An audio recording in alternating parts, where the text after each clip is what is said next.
Welcome to Morgan J. Burke Aquatic Center for another edition of Behind the Blocks. This week, the men in the spotlight at the Big Ten Championships, and we're joined by junior Raymond Whittaker from the Boston area, Winthrop, Massachusetts.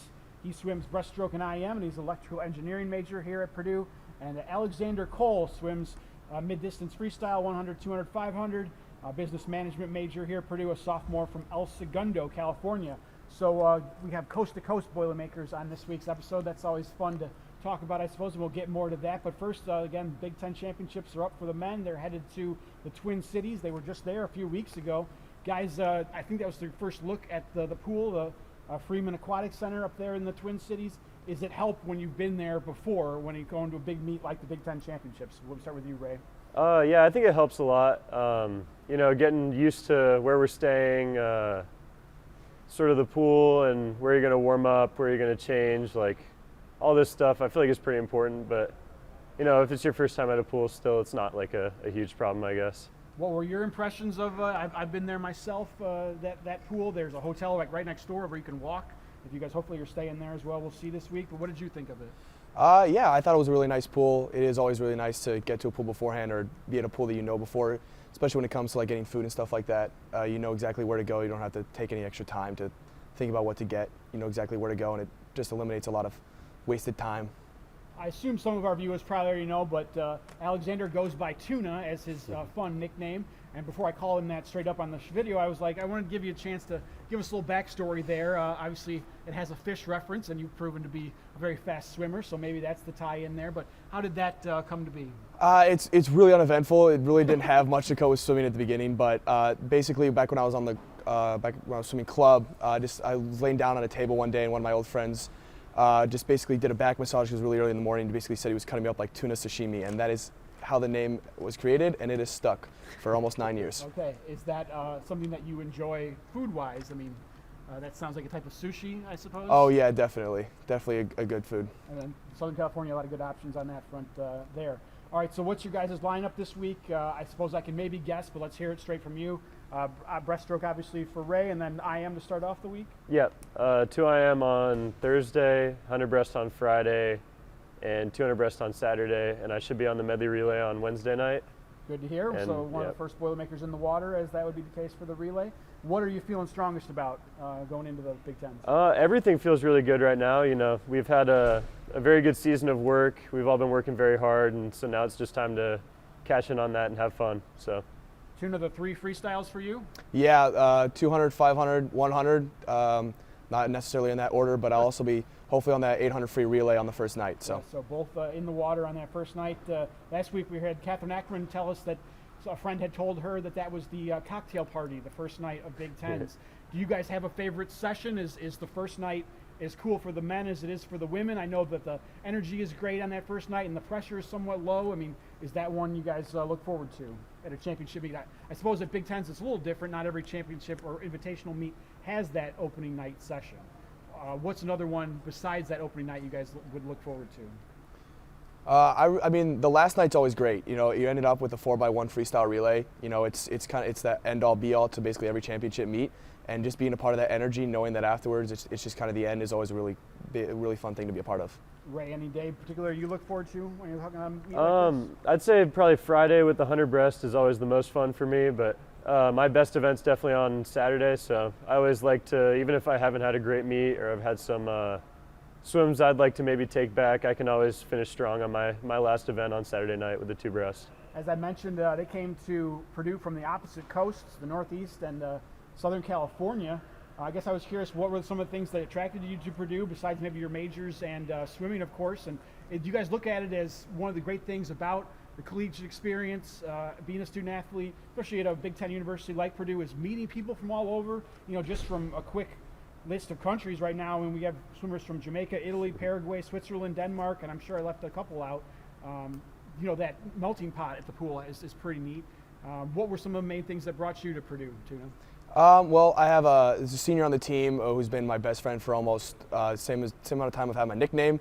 It's Ryan Zerpa, both from Southern California. So him being here kind of like helped that 2-year transition before he graduates was really attractive. And also, yeah, just the combination of such a great academic school as well as a great swimming program was just really attractive to come being part of.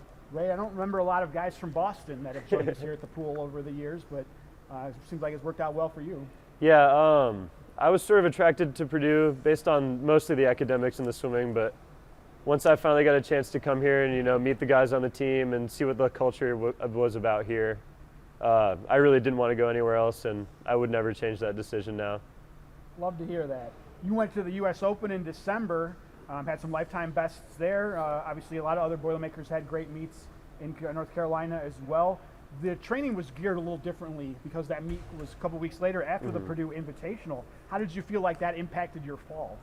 I thought it was a really good meet to go out and race high competition, at a pool that, like you were talking about earlier, that I'm very familiar with. I've been to Greensboro many times and always swim well there. So I don't know, the training was fine. Our coaches they do a great job getting us ready for whatever's ahead of us. So you just got to trust in what they're telling us to do and put our best foot forward every day. How is the rest, taper, whatever you want to call it, different in the fall versus is now? I think it's a lot more thorough rest in the spring here, whereas the fall's sort of more of like a checkpoint to see where you're at and drop down a little bit, whereas here, this is our end goal. We're trying to be the best we can be right now, so there's no thinking later on right now. We're just trying to be as good as we can this week. Tuna, you did your fall training toward the Purdue Invitational, best I could tell at least. How was that, I suppose, different from what you're doing now? The rest itself for midseason was definitely a lot shorter than what we're going through right now. Different training kind of leading up to it. Like Ray said, there's a lot more thorough, there's a lot more time and more individualistic, I feel like, gearing towards Big Tens. Now, you did go about a month later to the Open Water Championships, outdoor Open Water Championships in southern Florida. Was that your first outdoor open water experience like that? I know you swam outdoor in Southern California a lot, but open water is its own animal. What did you think of that experience? It was wonderful. I mean, I've done open water competitions definitely a few times back home, living so close to the ocean. But that was really cool to just be a part of, especially over in Florida. Similar temperature, I guess. We're back home, so definitely didn't feel out of place by any means. So El Segundo, Tribe Called Quest was from New York, but they have a song called "I Left My Wallet in El Segundo," and that's the song that always pops in my head when I hear the name of his hometown. USC is in the mix this year. We know Zerpa told us back in the fall that he knew a couple guys from there. Kind of cool that, just as you've come to Purdue, well, now USC has come to the Big Ten. It's all related, I suppose. What was your kind of initial reactions when you heard about the West Coast expansion for our league? I mean, the first thing that came to mind was, man, I hope we definitely get to go compete there someday. I've been to that pool a few times before. It's definitely a really fun place. But yeah, it was really cool. I know a few of the guys just by name, as well as just being clubs that we've competed against back home. But other than that, yeah, I thought it was really cool and definitely something to look forward to competing against them. Unfortunately, I heard that because USC and UCLA didn't have indoor aquatic centers, that them hosting Big Tens was probably not in the cards. Is that?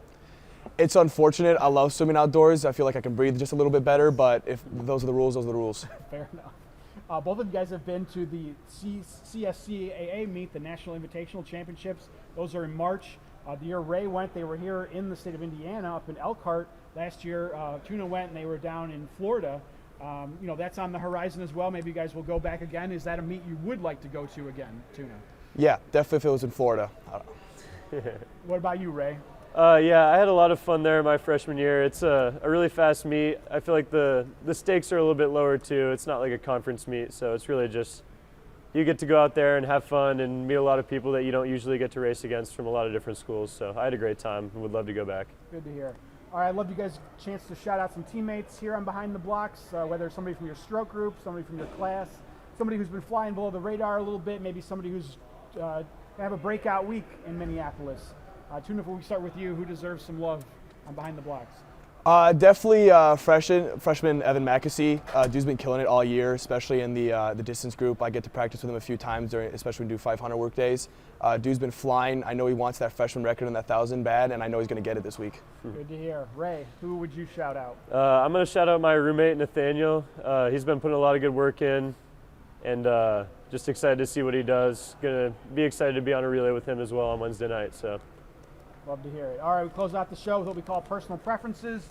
We're just trying to learn more about you guys. So there are no wrong answers, as I like to say, but there is one rule, and that is that you cannot repeat an answer said in front of you. So as I said last week, normally we go ladies first. Well, this episode, we don't have any ladies on with us, so we'll just go seniority, and that Ray, as a junior, has been here longer. We'll let him pick first. Between 1 and 9 this week. Pick a number. 7. 7. Most unique event you attended or place you went in 2024? In 2024. So over the summer, I went on vacation to Europe, and so I got to go to Italy, go to Switzerland, go to Greece as well. So not really an event, but definitely a destination that was very interesting. A whole lot of fun to finally leave the country for the first time last summer. So you got your money's worth. How long were you over there? Almost 3 weeks, I think 2.5 weeks. Awesome. Love to hear it. Great experience. All right. Maybe you went to Europe last summer, maybe you didn't, but does an event or a cool trip that you took in 2024 come to mind? Yeah, towards the end, around August, around the second week of school, I went to Australia to compete for some surf lifesaving competitions that I usually do back home, but I got to go and represent the U.S. down on the Gold Coast for about a week, so that was really cool. So that's wave surfing? Basically, no, I'm just swimming in the ocean, essentially, just a bunch of different competitions, but that's basically the gist of it. Was that a gateway to open water more, or you got into it by open water? No, those are a lot shorter races. Those are just kind of out and in out in the surf. That's kind of just it. Cool. Well, both of you guys got your money's worth on travel in 2024.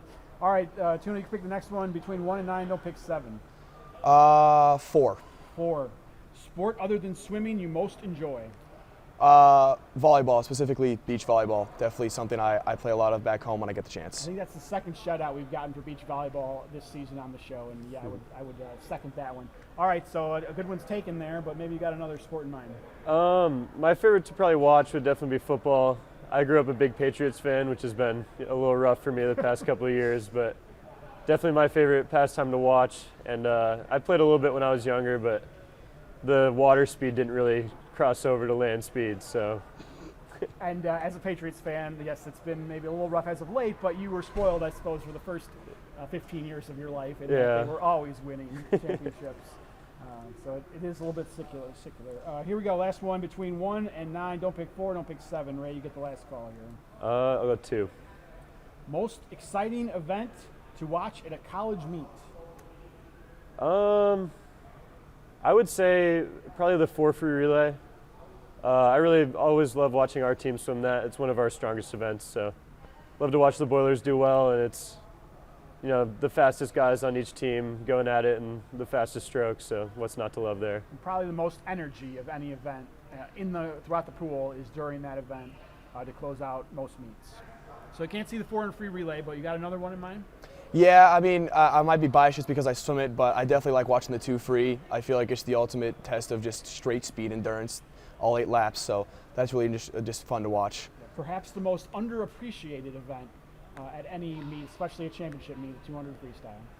So we wish Ray, Tuna, and all the Boilermakers the best of luck at the Big Ten Championships this season in Minneapolis. You can stream it live on Big Ten Plus, and thanks to Corey Palm, our cameraman and video producer, for all his work this year on the show. This is probably going to be the final episode of Behind the Blocks. Appreciate you tuning in this year, and good luck to the Boilermakers the rest of the season.